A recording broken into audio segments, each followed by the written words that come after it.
En el horizonte infinito, el desierto dorado de Egipto baña todo con un resplandor que parece eterno. Aquí, en el valle del río Nilo, hace más de 5000 años, los templos sagrados se levantaban como gigantes de piedra, testigos silenciosos del paso del tiempo. Pero entre estas columnas inmensas y corredores silenciosos se escondía un sistema de selección que decidía el destino de cientos de niñas. Un sistema tan antiguo como el propio Egipto, manejado por sacerdotes que se creían intermediarios entre los dioses y los mortales. Una élite que guardaba un secreto tan oscuro que cambiaría para siempre nuestra visión de esta civilización. En las aldeas que florecían a orillas del río, una simple marca definía el futuro de una familia. El loto azul, recibirla era considerado un honor supremo. La gente creía que era una bendición que su hija fuera llamada al templo para servir a los dioses. Pero nunca, jamás, llegaron a comprender la verdad que se ocultaba detrás de esa llamada divina. Los sacerdotes, desde el nacimiento de cada niña, vigilaban en silencio, observaban su comportamiento, su calma ante el caos, su pureza ritual en las ceremonias. Buscaban algo que solo ellos podían reconocer. Y cuando una en particular destacaba por encima de las demás, un mensajero entregaba a su familia una delicada pieza de lino, marcada con el inconfundible símbolo del loto. Ese era el anuncio.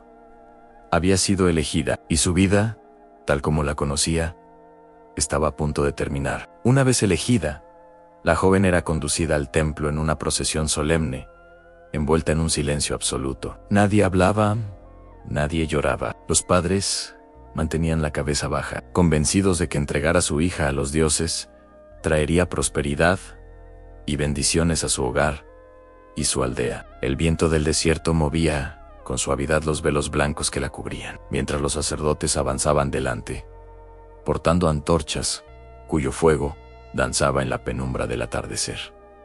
Este silencio no era una simple muestra de respeto, era un símbolo poderoso y definitivo.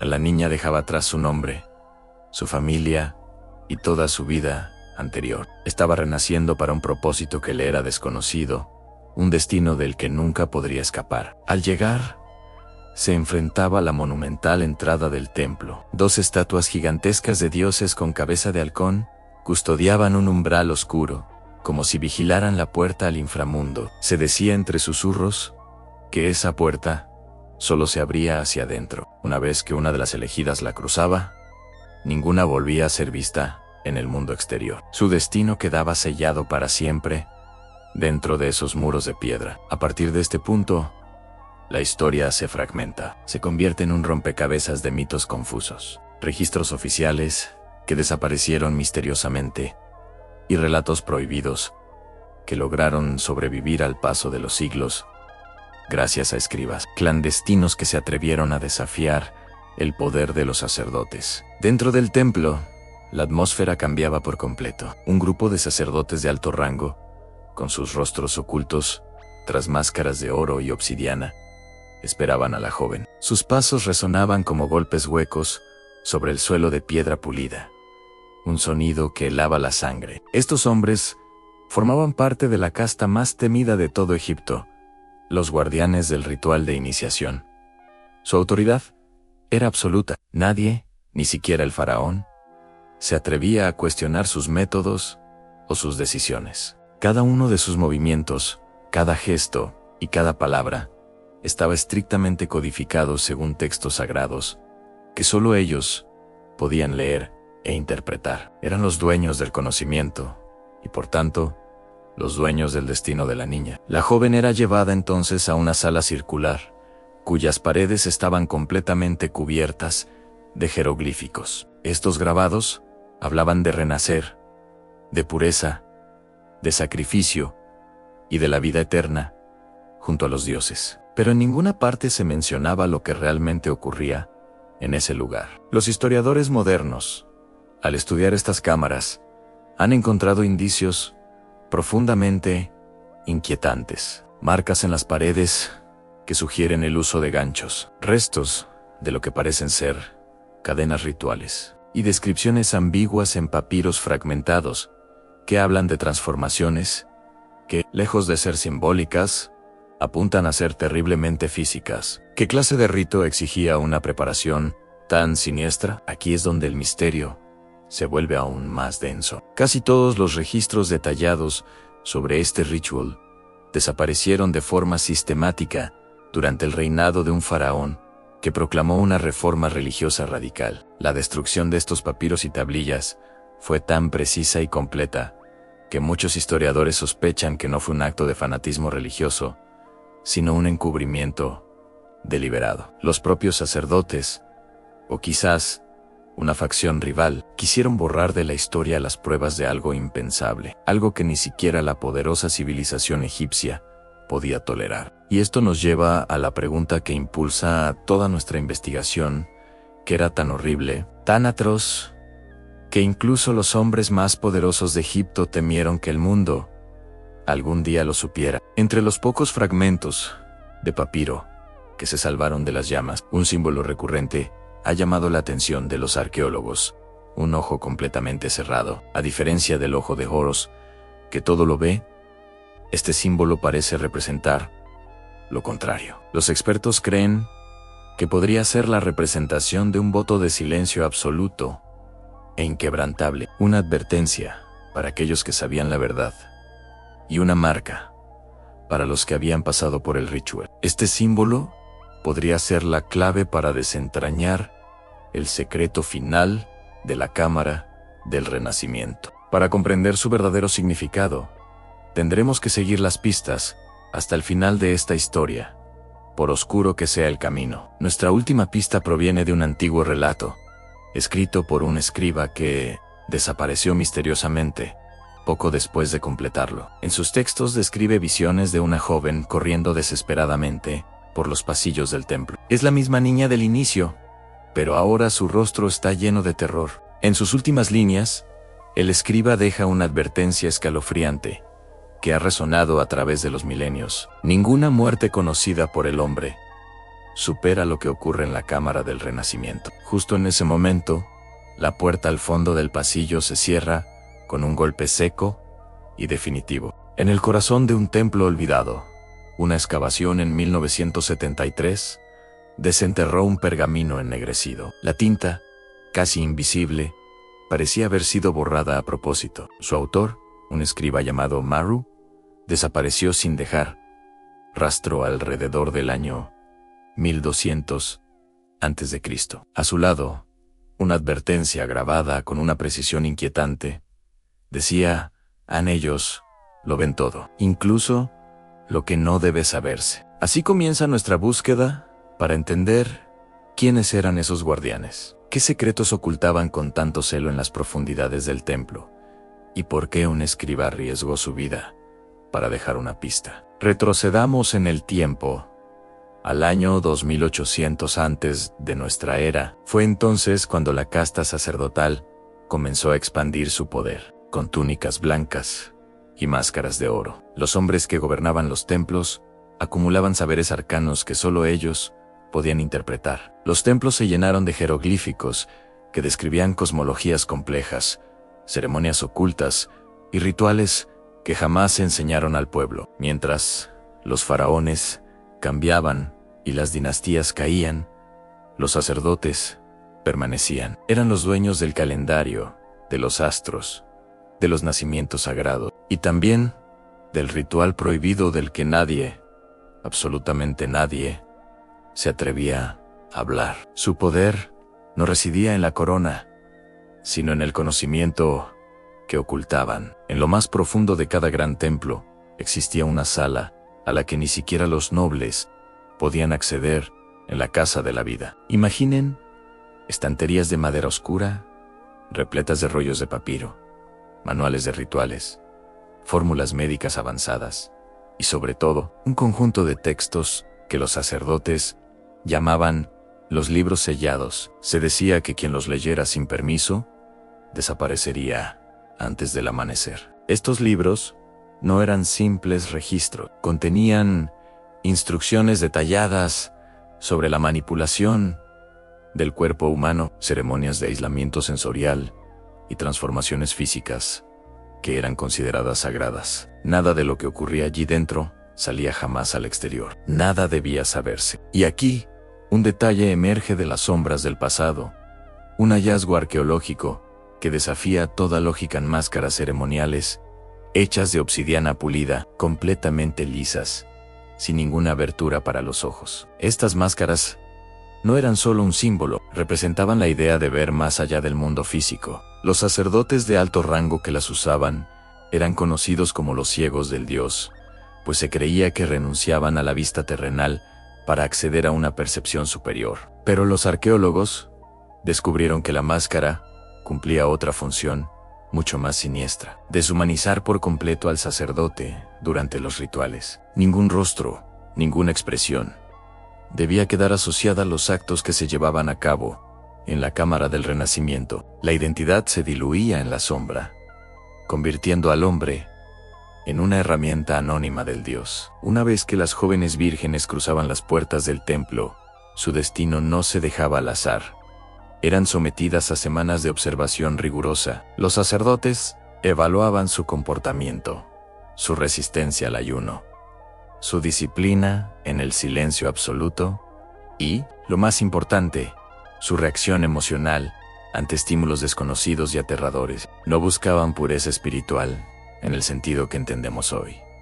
Buscaban una sumisión total y una voluntad inquebrantable. En las inscripciones recuperadas del templo de Dendera se menciona una frase escalofriante: solo aquella que no llora ni habla cuando se enfrenta a la oscuridad profunda es considerada apta.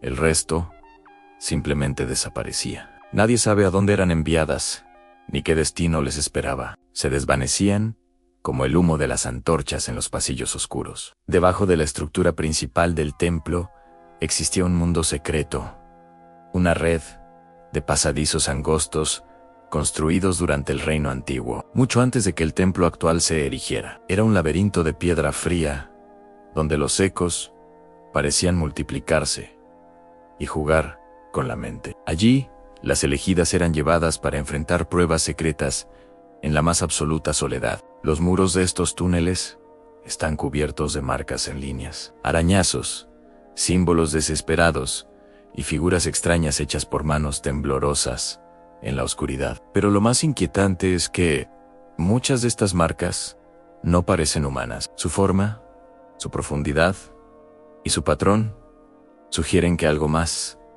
algo distinto, habitaba el laberinto, un secreto que los propios sacerdotes parecían temer. Una de las ceremonias preliminares más importantes era un voto de silencio. Las vírgenes elegidas debían permanecer sin pronunciar una sola palabra durante 7 lunas consecutivas. Cualquier sonido, incluso un susurro accidental, significaba el fracaso inmediato. Durante mucho tiempo, se creyó que este ritual era para honrar a un dios, una prueba de devoción. Pero un detalle sorprendente, encontrado en el papiro de Tebas, revela la verdad. El silencio no era para honrar a una deidad. El silencio era una medida de precaución para evitar despertar algo que habitaba en las profundidades del templo, algo que los propios sacerdotes, los guardianes del saber, temían profundamente. Y aquí surge la pregunta inevitable: ¿ansí ellos mismos temían a esa entidad? ¿Por qué seguían alimentándola con sacrificios? Volvamos al escriba desaparecido, Maru. Entre sus pocas pertenencias, se encontró un mapa trazado por su propia mano. Señala a pasadizos subterráneos, cámaras ocultas que no aparecen en ningún otro registro, y una zona específica, marcada con tinta roja, junto a una inscripción que dice: el lugar donde no deben entrar ni los dioses. Pero el mapa está incompleto. Sus bordes parecen haber sido arrancados con violencia. Esto nos deja con un misterio sin resolver. ¿Lo arrancó el propio Maru para proteger a alguien? ¿Para ocultar la entrada final? ¿O acaso alguien lo obligó a detenerse, silenciando su conocimiento para siempre? El trozo que falta podría contener la clave de todo. Y así, el misterio se cierra sobre sí mismo. La silueta de un sacerdote, portando una de esas máscaras de obsidiana sin ojos, permanece inmóvil en la penumbra del templo. Sus manos, apenas visibles, están cubiertas de lo que parece ser sangre seca. Y con esta imagen, recordamos la frase final del escriba Marru, la última advertencia que nos dejó: hay un guardián que nunca duerme. Su nombre no puede ser pronunciado. Anel decide quién vive. ¿Y quién entra en la cámara? La cámara se acerca lentamente a ese rostro liso y oscuro, a esos ojos que no existen, pero que parecen verlo todo. La cámara se abre sobre la luna creciente, elevándose sobre un templo colosal, bañándolo con una luz pálida y silenciosa. Cada ciclo lunar, según los registros del escriba Marru, marcaba el inicio de una serie de pruebas diseñadas para quebrar la mente de las elegidas. En el año 1300 antes de nuestra era, una anotación particular llamó la atención de los arqueólogos, a quien no supera la primera noche. Ya no es vista por la luz del día. Un misterio se instala inmediatamente. Nadie sabe qué ocurría con las que fallaban, y ningún texto que lo explicara sobrevivió. Las jóvenes eran llevadas a una sala sin decoración, sin jeroglíficos, sin símbolos, solo piedra desnuda. Este vacío era deliberado un espacio sin identidad ni historia, diseñado para desorientar la mente por completo. La puerta se cerraba detrás de ellas con un estruendo que resonaba en toda la cámara. Aquí no había sacerdotes visibles, ni instrucciones, en solo oscuridad, y la inquietante sensación de ser observadas. Durante la primera noche, las jóvenes escuchaban sonidos que no tenían un origen claro, susurros graves, respiraciones irregulares, pasos que parecían arrastrarse por el suelo de piedra. Algunos arqueólogos han sugerido que los sacerdotes utilizaban mecanismos acústicos ocultos en las paredes para generar estos ruidos y sembrar el pánico. Pero esta teoría se vino abajo en el año 2016, cuando un equipo de exploración registró sonidos muy similares en las ruinas de un templo abandonado, sin encontrar ninguna grieta o canal sonoro que los explicara. El misterio se profundiza si no eran los sacerdotes que generaba esos sonidos. Al amanecer, los sacerdotes revisaban la sala. Si alguna joven no había gritado, llorado ni intentado huir, recibía una marca en el hombro, un pequeño círculo tallado con un instrumento ritual. Aquello que parecía un honor era en realidad un sello de control. La marca indicaba que la joven estaba lista para la segunda noche, la peor de las tres. La segunda noche comenzaba con la total ausencia de luz. Las antorchas se apagaban, la puerta se sellaba, y el aire se sentía más denso, casi irrespirable. La oscuridad absoluta alteraba la percepción del tiempo, del espacio y de la propia identidad. Los papiros mencionan algo inquietante en la segunda noche. La joven no está sola. Algo despierta con ella, pero ningún texto explica qué era ese algo. Algunos creen que era un sacerdote disfrazado para aumentar el terror. Otros, que era un animal entrenado. Y otros, que se trataba de una presencia real, una entidad que habitaba la oscuridad. Una de las pocas descripciones que sobrevivieron habla de un aliento frío, rozando el cuello de las elegidas, mientras permanecían inmóviles en la negrura. Incluso milenios después, muchas culturas consideran el aliento en la nuca como un símbolo de presencias invisibles, un aviso de que algo está justo detrás de ti. El papiro lo describe con una advertencia escalofriante: no debes voltear. Si lo haces, tu mente deja de ser tuya. Un bucle abierto nace en este punto. ¿Qué ocurría si alguna volteaba? Nadie lo sabe. Y quizá nadie debía saberlo. Cuando la puerta se abría al amanecer, la sala estaba vacía, excepto por las jóvenes que habían resistido. Pero aquí es donde todo se vuelve aún más perturbador. Algunas presentaban marcas en la piel, como si hubieran sido tocadas por dedos demasiado largos o demasiado fríos. Otras tenían los ojos abiertos de par en par, incapaces de parpadear durante horas. Sin embargo, ninguna podía hablar. El voto del silencio eterno seguía intacto, sellando para siempre los horrores de la noche. Presentamos ahora un fragmento atribuido al sacerdote Nebra, datado alrededor del año 1200, antes de nuestra era. En él se leen: en la segunda noche, la sombra se fortalece, selecciona a aquellas cuya pureza atrae su hambre.